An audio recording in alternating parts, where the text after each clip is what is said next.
Salut Thomas Bress, Bonjour Philippe. qu'est-ce que t'as foutu cette semaine? Eh ben écoute, j'étais à la grande messe annuelle de mon principal partenaire pour l'Europe, qui est à Dublin. Voilà. Bon, le problème c'est que j'aime pas la Guinness, alors c'est toujours un petit peu compliqué. Mais bon, maintenant on arrive à boire d'autres choses Condoléances. quand même là-bas. C'est vrai, ça progresse. Ouais, ouais. Surtout qu'on a fait la soirée dans une espèce de musée Guinness en fait. Une dernière soirée qu'ils avaient organisé. Oh, Ils avaient privatisé le truc. Voilà. Donc là, tu pouvais boire de la Guinness à tous les étages. de toutes les couleurs. Selfie Guinness. Ils peuvent même te faire des Guinness où ils impriment ta photo sur la mousse, hein. Attention. C'est comme les latés. Moi, j'étais à Copenhague, ils ont un musée du Guinness World Record Book, qui est apparemment le seul musée des records Guinness en Europe. Et évidemment, comme chacun le sait ou ne le sait pas, c'est un des tout premiers et meilleurs exemples de content marketing, le livre des records. C'est comme le guide Michelin. Michelin voulait une raison pour laquelle les gens voudraient utiliser plus leur voiture. Bah, 3 étoiles, ça veut dire que tu peux faire 200 bornes pour aller au resto. Et puis Guinness, c'est, tu sais, que font les gens dans les bars? Bah, ils se racontent des blagues incroyables, enfin des blagues, des histoires incroyables. Et donc, ah bah tiens, si on faisait un livre, des trucs les plus incroyables du monde. Donc, bon, et puis à part ça, c'était bien cette. Donc, toi, tu es BMSP, on le rappelle, on mettra le lien en dessous pour ceux qui ne connaissent pas. Et puis, tu as une chaîne aussi, euh, donc du J'ai une service chaîne YouTube, informatique. BMSP sur YouTube, vous cherchez, voilà. Pour les prestataires Il y a informatiques. le lien en dessous pour l'infogérance. Et puis, donc, le fournisseur, c'était. C'était Kaseya Dato, principal partenaire. On épellera à l'écrit. Aujourd'hui, on va parler. Tu connais les inconnus? Oui, ça a bercé mon Tout le adolescence. monde connaît les inconnus. Ça dépend de ton âge. Sinon, il ne serait pas inconnu. Eh bien, chacun connaît le bon chasseur et le mauvais chasseur.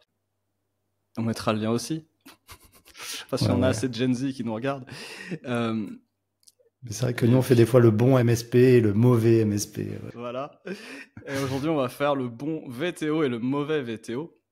Donc, on rappelle, le VTO, c'est ce business plan en 2 pages et en 8 questions qui nous a été proposé par la méthode Traction, ou le livre Traction, la méthode EOS, etc. Donc, on a fait un super épisode avec Thomas où on a parlé de la moitié la plus importante de Traction, et puis on se rappellera dans pas longtemps pour faire la partie 2. Moi, aujourd'hui, je voulais me concentrer sur leur outil, qui est une sorte de condensé en 2 pages de ce qu'est l'entreprise et où elle va. Parce que j'ai lu un super livre qui s'appelle Good Strategy, Bad Strategy de Richard Rumelt. Et il nous explique la différence entre une bonne et une mauvaise stratégie, sans surprise. Et c'est vraiment un super livre. Et j'ai eu envie de l'appliquer au VTO parce que on a toujours ce débat de la vision, etc., à quel point c'est tiré par les cheveux, à quel point c'est du bullshit, est-ce que c'est utile ou pas. Et bah lui, il tape assez fort sur ce qu'il appelle le fluff, comment dire, des florissements, de la mousse, tout ce que tu veux, des trucs qui servent pas à grand chose, du charabia. Et voilà, il passe pas mal de temps là-dessus. Et donc, si on regarde le VTO, qui est censé être un outil stratégique, un business plan, qu'est-ce qui fait qu'il est bon ou mauvais? Et on va voir que comme le chasseur des inconnus, c'est souvent assez proche, le bon et le mauvais. Et c'est parfois la façon avec laquelle on appuie sur la gâchette qui va dire si on est un bon ou un mauvais stratège. Allez, on est parti. Bon alors, qu'est-ce qu'on fait? Je vais peut-être partager mon écran après, mais commençons. Alors déjà, qu'est-ce qu'il y a dans le VTO? VTO, on dit 8 questions. Je vais peut-être les lister. Est-ce que je vais les montrer en même temps? Donc les valeurs. Les valeurs, le focus, la cible à 10 ans, la stratégie marketing, donc une stratégie marketing haut niveau, enfin vue de très loin. Et on pourra détailler ce qu'il y a dans la stratégie marketing. Une vision à 3 ans, un plan à 1 an, des priorités trimestrielles qui sont appelées ROC, qui peuvent correspondre à des OKR, et puis les problèmes qui nous bloquent dans le progrès vers les objectifs. Et donc ça, c'est vraiment selon les mots de l'inventeur du format. Et donc bah voilà, qu'est-ce qui fait que l'un ou l'autre est bon ou mauvais? J'ai fait un petit tableau. Et donc tu vas me dire si tu es d'accord avec moi et surtout si tu as des super exemples à nous donner. Alors, on commence avec les valeurs parce que c'est typiquement là où il y a du bullshit à foison. Ça, c'est clair, je pense que c'est la principale rubrique. C'est pas la plus stratégique. Ça peut être extrêmement stratégique si c'est bien fait, mais et on va voir. C'est vrai que on a un peu ce cliché des fois quand tu visites certaines boîtes, t'as les valeurs sur les murs et tout. Excellence. T'es là, ouais. Bon. Empathie. bienveillance. Proximité. C'est pas mal. Ça. Alors voilà, lesquelles sont bonnes et lesquelles sont mauvaises? Tu veux nous dire les tiennes? En fait, je pense que ce qui est surtout important dans les valeurs, c'est quelque chose qui soit... Nous, on s'en sert beaucoup pour les comportements des employés et pour recruter, en fait. Donc, je pense que quand tu as des valeurs qui sont bien alignées, en fait, tu dois pouvoir voir si une personne, elle rentre dans tes valeurs ou pas. Et quelque part, normalement, je pense que tes employés devraient être dans toutes les valeurs. Donc ça, tu peux le découvrir déjà, je pense, à l'embauche, mais après, dans le day-to-day, tu peux voir si les gens sont alignés ou pas. Par exemple, ouais, je peux en donner quelques-unes. Chez nous, on en a une qui s'appelle... Alors nous, on est full remote et les gens sont assez libres de leur emploi du temps, etc. Et on a une valeur qui s'appelle collaborative freedom. Alors on a tout mis en anglais, mais ça veut dire tu es libre, mais tu travailles quand même en équipe. Donc en fait, la liberté s'arrête là où tu vas déranger les autres ou je sais pas si tu viens pas à un meeting ou tu pars, tu laisses ton collègue qui va prendre le relais, tu lui files aucune bille, etc. C'est pas ok quoi. Donc t'as une liberté, mais faut pas que ça soit néfaste pour tes collègues ou l'équipe ou la boîte quoi. Collaborative freedom, j'aime bien, c'est pas mal comme valeur. J'ai donné mes critères aussi. T'en as une autre? Le tools not time. Donc en fait, c'est que on est une boîte qui est assez dans l'efficacité, l'automatisation, etc. Et je vais toujours favoriser d'utiliser un outil ou une solution qui va nous faire gagner du temps en fait. Donc c'est toujours avoir cet arbitrage, plutôt favoriser d'avoir une solution, un outil plutôt que de faire le travail à la main. C'est ça qu'en fait qui te permet de beaucoup scaler et de pouvoir grossir sans avoir beaucoup de people. Donc, voilà, j'aime bien que tu les aies écrites comme des petits éléments de manifeste. Donc un truc plutôt qu'un autre. Ou quelque chose, mais de collaborative freedom, mais dans un contexte donné ou avec une sorte d'enveloppe, de limite. Donc il y a un outil dans... Ouais, juste pour finir, en fait, c'est vrai que des fois, la valeur, elle n'est pas forcément compréhensible en soi. Et dans notre dernier séminaire, on a fait un exercice où on a mis chaque valeur et en fait, on a dit qu'est-ce que c'est, avec un peu des exemples, et qu'est-ce que ce n'est pas, en fait. Et donc, quelque part, pour définir c'est quoi les bons comportements, les mauvais comportements qu'on attend dans l'entreprise. Ok, et donc tu me disais, donc toi, tu es à 25 personnes à peu près aujourd'hui, 22? Ouais, 22, ouais. Voilà, donc là, ça commence à devenir important parce que tu ne vois pas tout le monde tous les jours, surtout full remote. Tu ne vois personne tous les jours en personne et tu ne parles pas à tout le monde tous les jours, bien entendu. Alors nous, on fait une visio quotidienne avec tout le monde, enfin ceux qui sont dispo. D'accord. Ok, donc comme un contact. Ouais. On compense. On avait parlé, toi, du Daily Huddle. Tu m'avais pas dit que tu le faisais pas? Oui. Bon. Si, je fais, moi, ouais. Chapeau. Et ok, donc il y a cet outil d'Entraction qui est justement ce système où tu vas lister tout le monde et puis les noter sur des éléments de compétences. Est-ce qu'ils savent faire leur job? Est-ce qu'ils ont envie de le faire? Est-ce qu'ils le comprennent? Et des éléments de fit culturel. Et donc les valeurs, c'est ça, c'est une culture. Et donc des bonnes valeurs sont opposables. C'est pour ça que des valeurs comme intégrité, c'est pas une valeur en fait. Enfin, oui, c'est une valeur éthique, mais personne va te dire entuber tout le monde et après, Gordon Gekko peut-être, mais donc c'est pas mal des valeurs comme tu as mis qui sont vraiment des éléments de culture et qui permettent de juger si on est dans la culture ou pas. Et j'aimais bien ce que disait Grégoire Gambato de ex-Germinal. Il faut que les valeurs soient choquantes en fait, et parce qu'une culture qui est une vraie culture, c'est une culture qui est vraiment différente. Et une culture qui est différente, ça crée un choc culturel. Et donc, c'est pas mal de au moins se poser la question. Se poser la question non, mais c'est sûr. Est-ce qu'une valeur... Faut pas que ce soit trop lisse, trop lisse, trop universel. Les pratiques qu'elles impliquent carrément. C'est-à-dire que tu arrives... tu sais, il y avait cette fameuse histoire que je crois que c'était chez Facebook. Et quand tu embauchais un tech chez Facebook, le premier jour, il devait déployer un truc en prod. Et ça implique tellement de choses derrière. Ou tu arrives chez Amazon, tu travailles sur une porte... parce que ça coûte moins cher qu'un bureau de mettre une porte sur des tréteaux. C'est des cas extrêmes, mais ça permet en tout cas de réfléchir.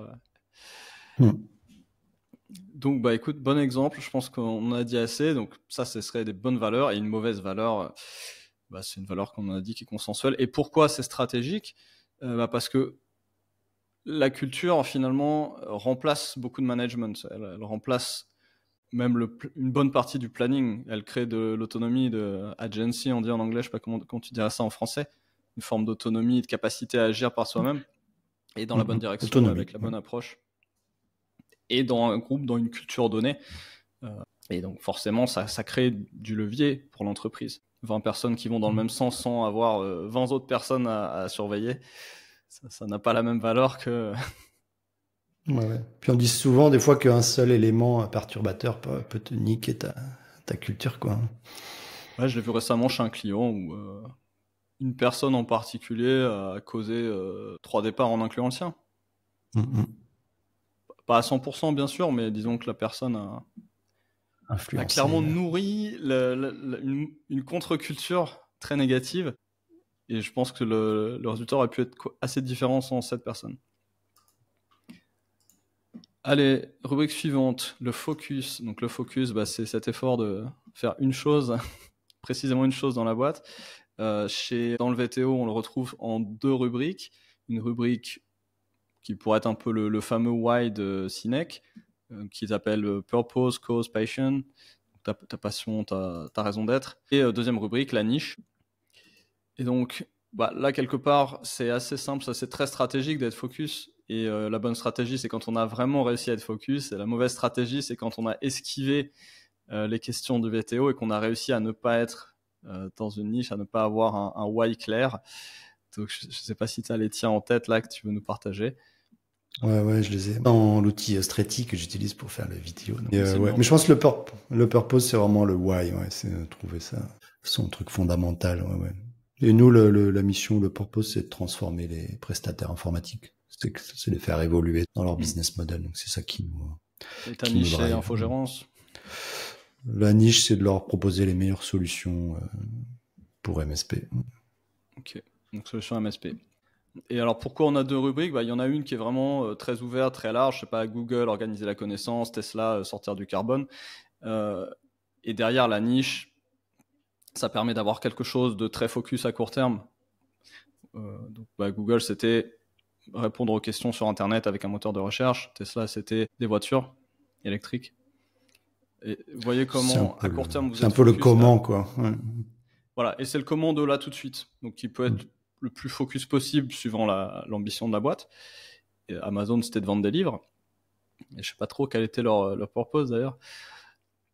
Éduquer la Terre. Non, je pense que c'était plus large parce que tu vois qu'ils se sont élargis, mais et voilà, t'as cet équilibre entre quelque chose de très niche au début et puis quelque chose de finalement très ouvert à long terme. Et donc niche va évoluer dans le temps, alors que le purpose quelque part sur plusieurs décennies devrait rester à peu près le même. Ouais.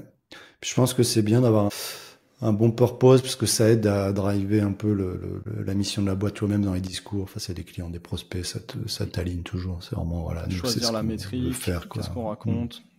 C'était mon post LinkedIn du jour avec une citation de Sean Ellis qui nous parle de Mark Zuckerberg et de sa capacité à aligner des équipes multidisciplinaires via la clarté sur la mission.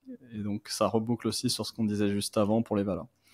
Donc là on a un bon duo, les valeurs et le focus, qui peuvent être très stratégiques parce que si vous les appliquez, vous les faire vivre au quotidien, ça crée du levier, de l'inertie. Ça bouge. Bon, un truc plus difficile maintenant, la cible à 10 ans. Et alors là, j'ai essayé de faire des exemples de bons et de mauvaises cibles à 10 ans. Et en général, on a la même. Et alors, qu'est-ce qui fait qu'elle est bonne ou pas bonne? Soit un peu ambitieuse, un peu, tu sais, c'est comme le BHAG, là, Big Hairy Audacious Goal de Jim Collins. Mais ouais, il faut que ce soit quand même quelque chose d'un peu bold, où tu puisses que ce soit un peu plus grand que ce que tu pourrais imaginer, je pense. Sinon. Ouais. Ce qui fait qu'on a aussi cette difficulté à définir le bon du mauvais, c'est que comme quelque part, il faut que ce soit un peu ambitieux, on est vite dans ce qui constitue de la mauvaise stratégie aussi, qui est justement des gros goals ambitieux et un petit peu dans le vide, et qui ne soient pas vraiment alignés avec un plan stratégique avec comment on va y arriver, etc. Donc en fait, je pense que ce qui fait une bonne cible à 10 ans dans le VTO, c'est pas la case cible à 10 ans, c'est tout le reste du VTO et comment le reste du VTO va nous mettre sur une trajectoire qui rend cette cible à 10 ans correcte. Et est-ce que cette cible à 10 ans nous amène à remplir tout le reste d'une façon qui va développer la boîte comme on le souhaite? Donc c'est un objectif qui nous encourage à tout structurer dans une direction qui est vraiment celle qu'on souhaite. Je pense qu'il y a un truc qui est très intéressant dans la méthode, c'est cette notion de temporalité où j'ai une vision très lointaine qui va de plus en plus près. Et le fait de le faire dans un même temps fait qu'en fait, effectivement, tu as une trajectoire que tu vas pouvoir définir. Et puis, une autre remarque, je sais pas, les gens le savent, mais les 10 ans, 3 ans, 1 an, tu peux choisir d'autres temporalités si tu es sur des sociétés qui sont un peu en hypercroissance. Faut pas hésiter à réduire. Nous, on fait sur 5 ans, par exemple. On fait pas 10 ans, quoi. On fait 10, 2, 1, par exemple. À peu près, quoi. Ouais. Voilà, il faut s'approprier les outils. Merci de nous le rappeler. Mais c'est vrai que de les faire ensemble, ça favorise. Donc, ici aussi, je pense VTO est plutôt donne l'opportunité de faire de la bonne stratégie, c'est-à-dire d'aligner des objectifs sur différentes temporalités et de regarder si c'est en cohérence.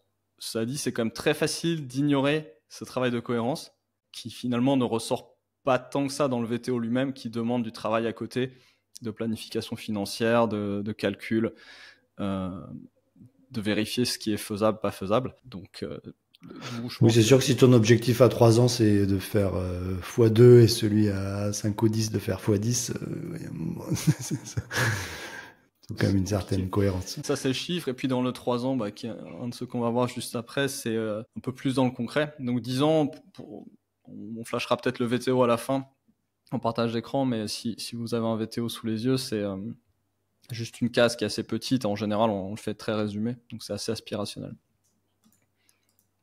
Mais ouais, donc voilà, cohérent et avec du levier pour y aller ou juste un objectif stretch, comme on dit, à 100 plans. Voilà ce qui fera la différence entre la bonne et la mauvaise, et ça ne se verra pas forcément à la lecture de cette seule case.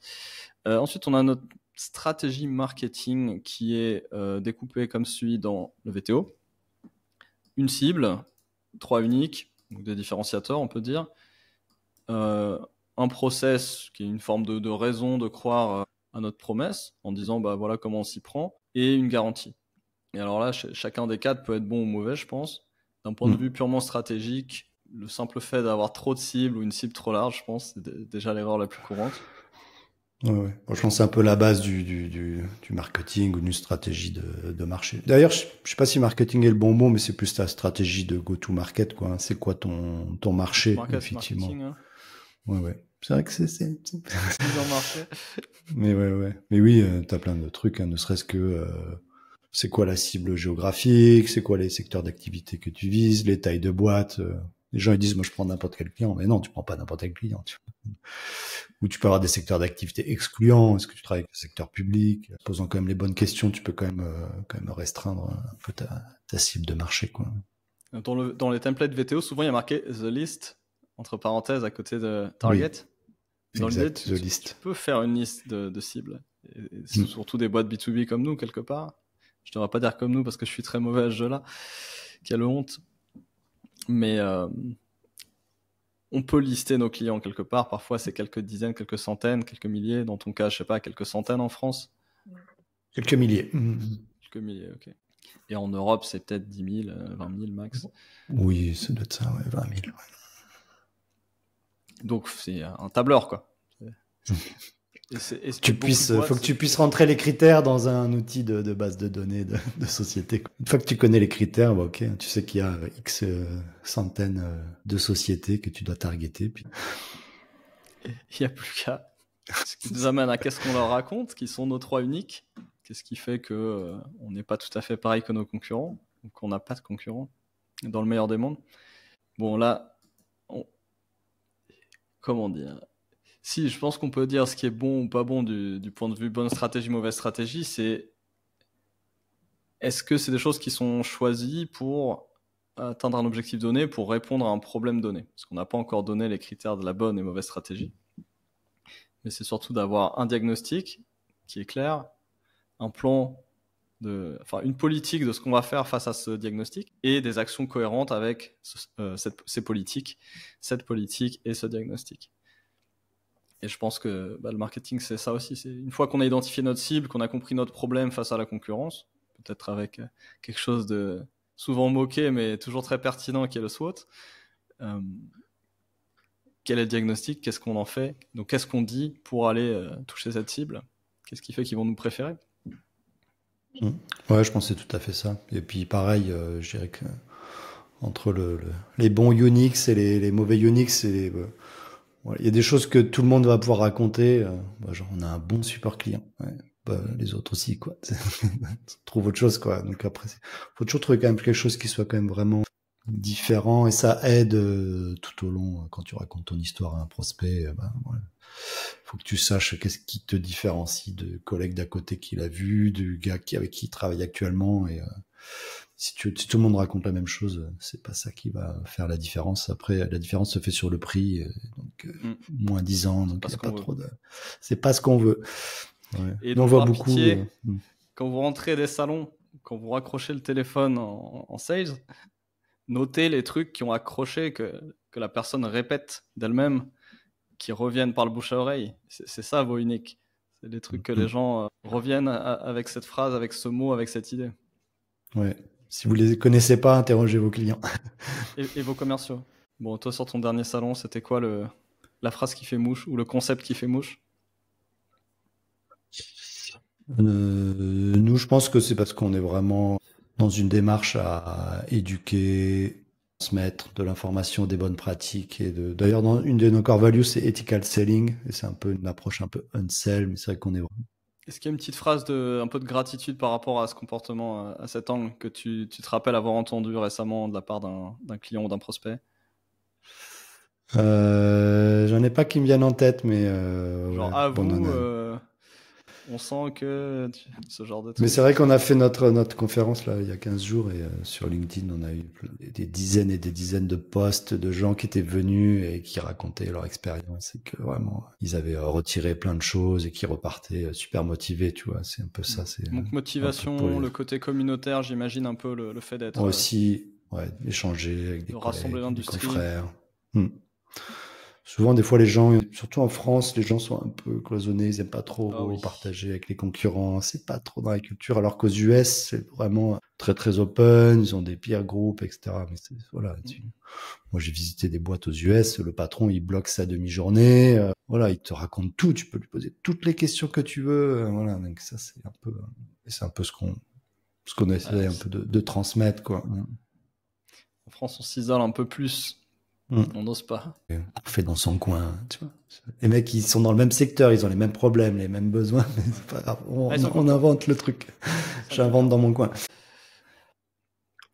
Je connais. Donc ouais, quelques autres exemples que j'avais notés. Je sais pas, fondé par un médecin, c'est des voitures, conduite autonome, vente directe au consommateur, et puis les mauvais exemples, qualité, service, innovation.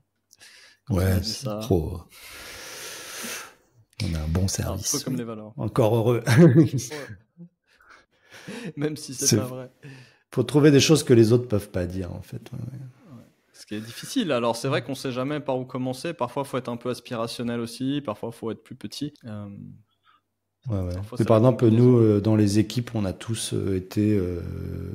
on a travaillé dans des boîtes, on a créé des boîtes comme nos clients. C'est-à-dire qu'en fait, on connaît leur métier mieux que personne d'autre sur le marché. Ouais. C'est l'équivalent du fondé par un médecin, c'est fondé par un infogène. Exactement, c'est pareil. Fondé par un médecin pour les médecins, c'est le même principe. Excellent. Et quand on n'a pas ça, écoutez, creusez. Alors, on a les autres éléments. Baisse le prix. On baisse le prix. Ça peut être un des uniques, c'est le meilleur. C'est une stratégie aussi. Stratégie de volume. Ouais, ou pire en tant que start-up, peut-être qu'on a pu éliminer des inefficacités. Ça peut être une approche où on fait un prix plus fair, où on est plus transparent sur le prix. Parfois, c'est la façon de démarrer. Et voilà, la garantie, c'est voilà, une bonne garantie, c'est on vous garantit la satisfaction. Bon, c'est pas une garantie, une vraie garantie, c'est si ceci, alors cela. Si vous n'obtenez pas telle valeur, alors vous avez telle garantie de compensation.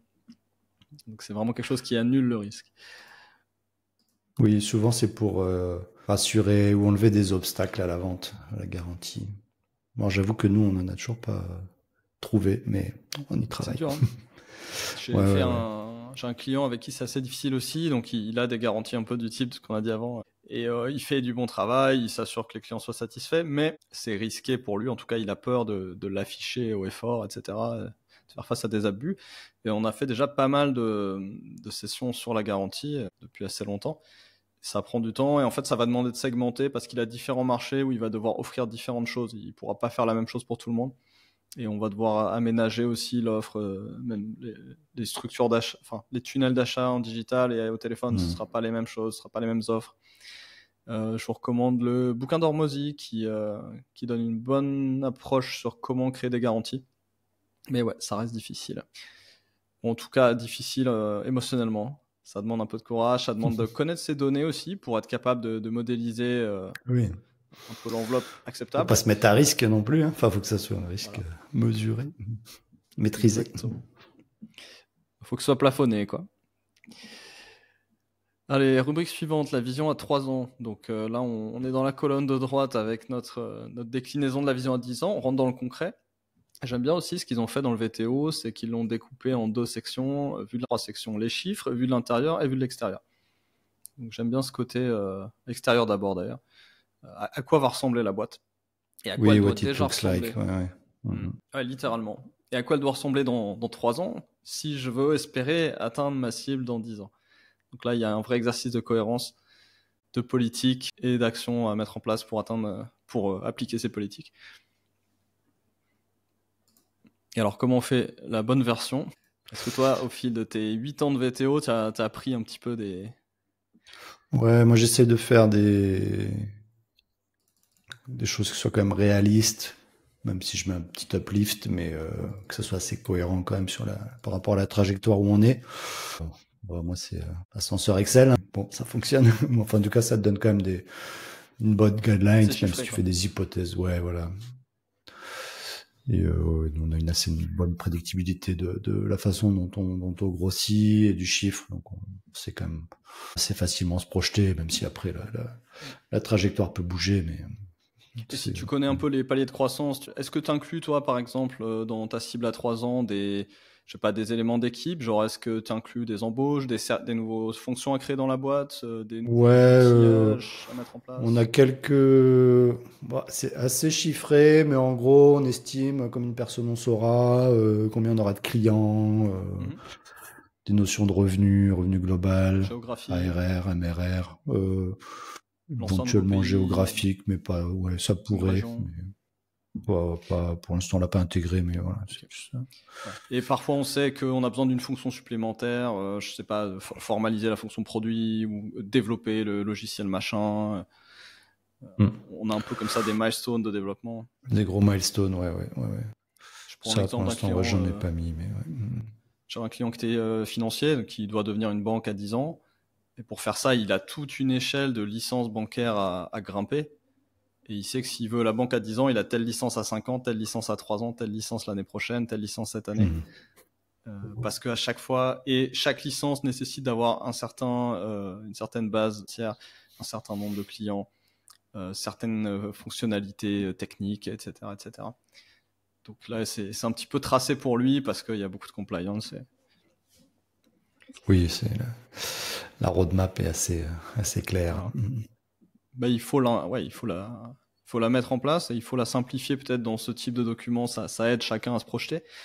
Si je reprends le vocabulaire de Rummel, donc du livre Good Strategy, Bad Strategy, donc lui il a cette notion de proximal goals, donc d'objectif, on dit proximal en français. Et donc voilà, objectif proximal. Et quelque part 3 ans, ça doit être à la fois un résultat réaliste de ce que vous allez mettre à 1 an et à 3 mois, et dans le même temps, ça doit être quelque chose une étape proximale, donc une étape proche de ce qui devra arriver dans 10 ans. Ça doit être sur le bon chemin. Donc c'est vraiment pour moi, c'est une des colonnes, une des cellules les plus importantes du VTO parce qu'elle est à la fois dans l'action et dans la planification. Oui, je trouve que c'est un bon compromis. Ça te donne un objectif qui est pas trop lointain quand même, mais un peu, et qui t'oblige vraiment à mettre en place ce qu'il faut pour y arriver. Parce que du coup, quand tu fais le 1 an, les quarterly, il faut quand même que ça soit aligné avec cette stratégie à 3 ans. C'est facile d'être en retard 2 fois de suite sur des trucs à 1 an, mais sauf que quand tu as fait ça, ton 3 ans il est dead et ton 10 ans avec. Ouais, absolument. Ouais. Donc ça oblige à se dire, ok, si je veux être ambitieux, j'ai pas trop le droit de jouer, de dévier, quoi. Colonne suivante, donc là on passe sur la deuxième page, mon plan à 1 an, qui est des objectifs d'encore plus court terme, soutenus par des politiques et des ressources, et qui vont me donner du levier qui me permettra d'atteindre cet objectif à 3 ans. Ouais, alors nous, dans le 1 an, on a inclus beaucoup des initiatives, des grands axes de ce qu'on veut faire dans l'année, quoi. Des big rocks. Des big rocks, ouais.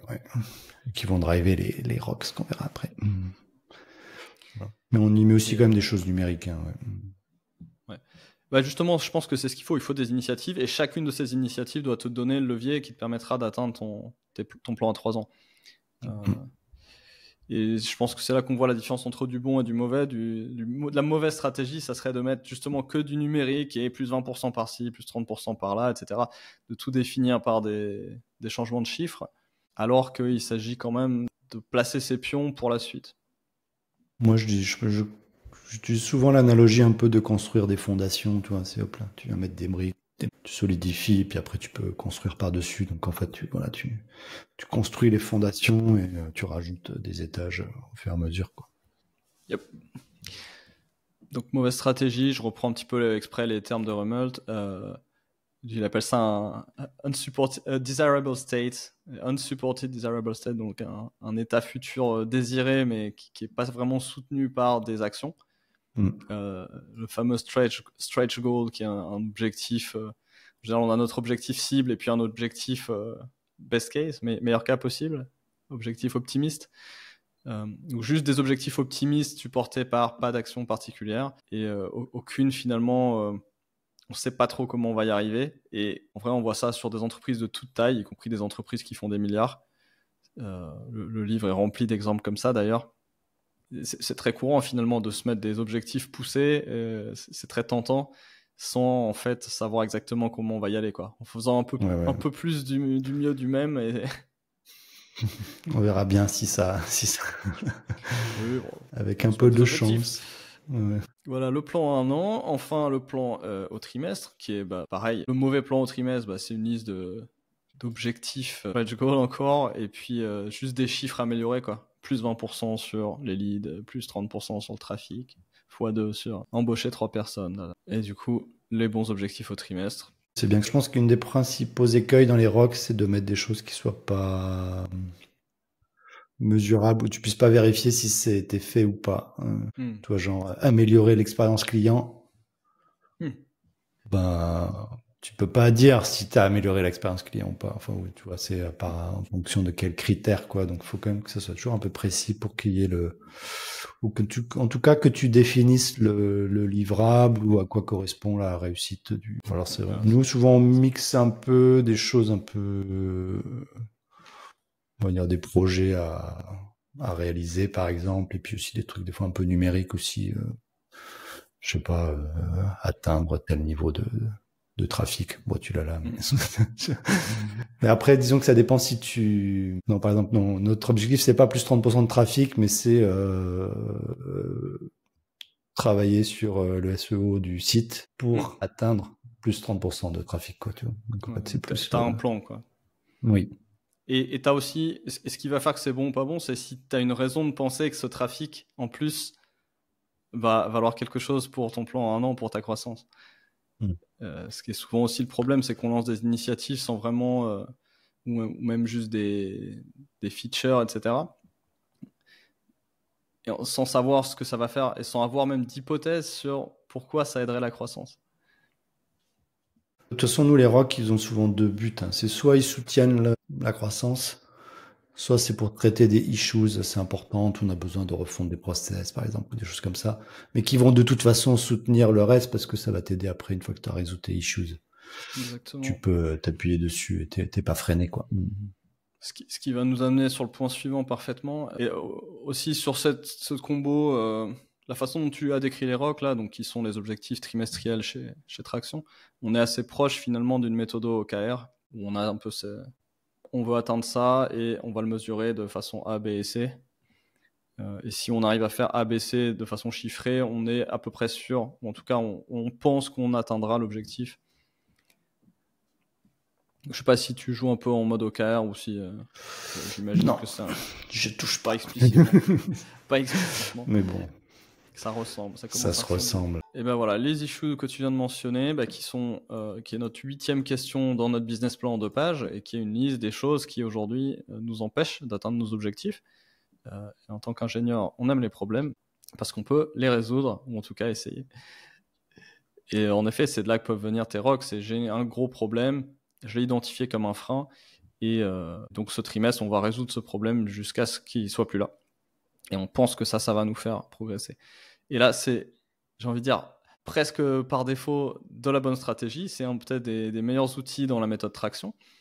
Parce que qu'est-ce qu'une bonne stratégie, de nouveau selon notre ami Richard, c'est un diagnostic honnête. Et un des trucs sur lesquels insiste cette méthode traction, c'est de clairement énoncer les problèmes. Donc une bonne issue, c'est une issue qui est honnêtement énoncée, honnêtement décrite, qui regarde en face le problème et qui essaye d'être spécifique sur quel est le problème. Et surtout, je trouve ce qui est important, c'est au-delà du problème qui est un peu c'est un peu comme les maladies, hein. Mais le problème, c'est juste comment on le visualise, mais c'est revenir sur la cause. C'est le symptôme, voilà, c'est le mot que je cherchais. Mais revenir sur la cause racine, en fait, et d'essayer non pas de mettre la rustine sur le problème, mais d'essayer de voir d'où ça vient et si je peux le résoudre vraiment à la source, quoi. C'est ça c'est super important. Ouais. Et pareil, les chiffres. Donc, ce qui ferait une mauvaise issue, c'est de dire, on est à moins 10% sur les ventes. Parce que là, il n'y a pas de cause. Ouais. Et les issues peuvent aussi facilement être trop génériques, ou tu sais pas vraiment si tu l'as résolu, en fait, parce que c'est trop vague, quoi. Il faut que les issues soient quand même toujours précises. Et même des fois, pas hésiter. Alors après, ça, c'est les issues du VTO. Je pense que c'est un petit peu différent on va dire, c'est plus des issues un peu larges, comme ils disent, effectivement, des problèmes sur le marché, des choses comme ça, des gros challenges. Mais après, dans les issues en day-to-day, il faut pas des fois, les gens, ils créent une issue et puis dedans, il y a plein de trucs. Alors, on peut mieux créer autant de issues que de problèmes, pas faire des gros paquets. Parfois, on a 5 issues pour le même problème. Oui.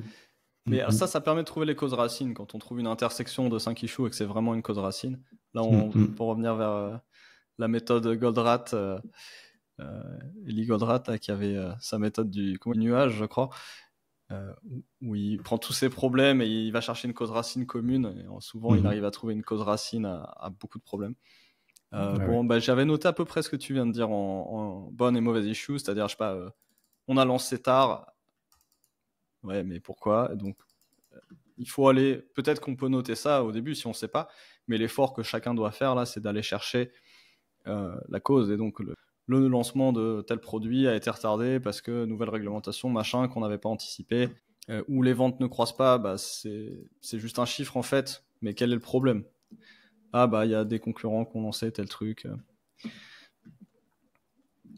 Voilà. Et idéalement, trouver des causes sur lesquelles on peut avoir un impact. Exactement. Ouais. Oui, c'est sûr que les issues où tu peux rien faire. Ouais. Mais bon, avant tout diagnostic. Et pour revenir un peu sur les valeurs, tu sais, t'as aussi ce mindset, des fois, de plutôt chercher des gens qui vont se plaindre des problèmes ou des gens qui vont être actifs à trouver des solutions aux problèmes. C'est un gros débat que je garderai peut-être pour une autre fois, mais qui est... On se met sous le coude. Tu sais, il y a le fameux dicton de ne m'amène pas des problèmes, amène-moi des solutions. Mais si, amenez-moi des problèmes, justement, et qu'on en parle ensemble. Mais oui, il faut quand même être orienté solution. Ça n'empêche pas. Mais c'est bien d'identifier les problèmes, parce que sinon tu peux pas les résoudre. Et beaucoup de gens, ils vivent avec leurs problèmes. Ouais, t'as les deux cas. T'as les gens qui savent mentionner le problème honnêtement, mais qui après, leur façon d'échapper, c'est quand même de pas trop y toucher. Donc il faut les deux. Il faut vraiment être capable, et c'est assez difficile, et selon les cultures, ça peut varier. Je pense que les Allemands ont moins de problèmes, par exemple, que d'autres pays, que les Japonais, mettons. Il faut savoir dire ça va pas, c'est un problème, décrire le problème sans protéger la face de certaines personnes impliquées, etc. Là, on reboucle aussi sur les valeurs avec cette notion de culture. Si des fois, je rentre sur des boîtes où on peut juste pas faire ça parce que la culture est pas en place. Absolument. Ouais. Il y a des boîtes, si tu remets en cause l'existant, c'est juste tu te fais sortir, quoi. Le simple fait d'écrire le problème sans le cacher, d'écrire noir sur blanc, il y a tel problème, ça crée des conflits, des tensions qui sont juste auxquelles la direction n'ose même pas faire face. Parce que ça met le chaos, ça crée des départs assez vite, etc. Mais si vous êtes dans cette situation, posez-vous la question, est-ce que c'est la culture que vous voulez maintenir et qui va vous amener où vous voulez, quoi? Ouais. Mais tu sais, c'est un peu dans les accords Toltec que j'aime bien, c'est ne jamais prendre les choses personnellement. Tu sais, c'est des fois tu énonces un problème et puis celui qui se sent un peu tout de suite visé, c'est moi. En fait, non. Ou C'est peut-être pas une que histoire si, de mais personne. tant pis. Peut-être, mais c'est pas grave, quoi. On va régler ça, quoi. Et parfois, le problème, c'est une personne, d'ailleurs. Et il faut aussi savoir y faire face, mais c'est le plus compliqué. Reboucle enfin, sur le en premier France. Item. Ce qui nous reboucle sur le premier item de sélectionner les gens pour une culture. Mais ça exige d'avoir fait ce travail en amont, de savoir ce qu'on veut, quoi. J'avais une petite anecdote, mais bon, c'est pour vraiment montrer la différence entre les cultures américaines et françaises. Du coup, à notre conférence, on a fait venir un Français, mais qui vit aux États-Unis, qui a monté une boîte de MSP aux États-Unis et tout. Bon, il a raconté plein de trucs, mais du coup, il racontait un exemple, tu sais, sur la capacité où tu peux te séparer d'un employé comme ça. Donc, un jour, il a un employé qui arrive au bureau et il avait oublié son laptop chez lui. Il dit, j'ai oublié mon laptop et tout. Donc, il lui dit, va le chercher. Il part chez toi, hop, il part chez lui. Il revient. Et puis après, du coup, il racontait. Et puis, quand il est revenu, je l'ai viré. Mais il a quand même récupéré le laptop avant. Voilà. Ok. C'est pas comme ça ici. Mais bon, les gens s'orientent de plus en plus vers le freelancing. C'est qu'il y a quelque part une demande de la part des travailleurs eux-mêmes de transactionnalité supérieure. Mais aux US, c'est pas un problème pour eux parce que ils traversent la rue, il va retrouver du boulot. Hein, pour pas citer de personnes qui l'ont dit ici, mais là-bas c'est la vérité, quoi. Ouais, exactement. Et ça dépend des métiers, évidemment. C'est pas la panacée, c'est pas bien pour tous les métiers, mais bon voilà. Alors on finit sur la note parfaite pour se faire du buzz. On va peut-être le couper, le mettre en intro pour essayer de faire un peu de bad buzz. Je sais pas. T'es pas prêt là? C'est pas l'image que je veux renvoyer, mais. Mais tu n'as jamais fait ça, toi? Non. Bon allez, on va conclure en partageant le VTO pour ceux qui l'ont pas vu, et puis si vous voulez en voir plus, j'ai pas fait au milieu pour ceux qui écoutent en audio. Et puis on va conclure, je t'avais promis 30 minutes, on a fait un peu plus. Hop, donc voilà, notre VTO vierge. On remplira pas aujourd'hui. La vision, l'attraction, donc à l'année, à plus long terme. Le positionnement. Et alors, je sais pas ce que tu as pensé de l'approche de notre ami Rummelt et de ces 3 piliers de la bonne stratégie: diagnostic, politique cohérente et action cohérente. Mais je trouve que ça nous aide à faire un bon VTO. Ouais, c'est sûr, c'est des bonnes guidelines. Puis après, c'est aussi l'expérience, hein, à force de... Faut en faire, voilà. Faut se lancer, même si c'est pas parfait au début. On affine au fur et à mesure. Je suis pas le meilleur en calcul mental, j'allais faire 8 x 3. Non, 8 x 4. Donc t'en es à une bonne trentaine de VTO, toi. Ouais, quelque chose comme ça. Pour toi-même. Est-ce que ça t'arrive d'en faire pour des mentors, des mentorés ou des amis? J'ai pas encore fait, mais j'y pense, ouais. Je dois être au-delà de la trentaine aussi, mais pas en interne. Bon, Thomas, c'était super d'avoir ton expérience encore. Et puis, j'espère qu'on fera l'autre moitié de la méthode traction un de ces jours, comme on l'avait promis il y a quelques semaines. Avec plaisir. Salut Thomas, et on se retrouve dans la description en dessous pour des liens vers ce que tu fais, ta chaîne, etc. Bye bye. Merci. Au revoir à tous.